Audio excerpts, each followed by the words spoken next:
দেখুন 4 বস্তা আমি ব্ল্যাক ডায়মন্ড বা ব্ল্যাক গোল্ড বলতে পারেন। এটা হচ্ছে পাতা পচা সার, এটা নিম পাতার পাতা পচা সার। তাহলে নিম খোলের বদলে আমরা এটা ইউজ করতে পারবো। আর এটা হলো ব্ল্যাক গোল্ড অর্থাৎ সবজির খোসা পচা সার।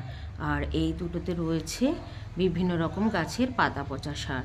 তো দেখুন বিনা খরচে আমি 4 বস্তা সার বানাতে পেরেছি। প্রথমে এগুলোকে সব ঢেলে ওপরে যে ডালপালা ছিল যেগুলো কম্পোস্ট হয়নি সেগুলোকে বেছে নেব। তার সাথে প্লাস্টিক, পেপার, ইটের টুকরো, পাথর টুকরো যা কিছু আছে সেগুলোকে ফেলে দেব। তারপর এইগুলো ভালো করে হাতে গুঁড়ো করে নিয়ে কম্পোস্ট হিসাবে বেছে নেব।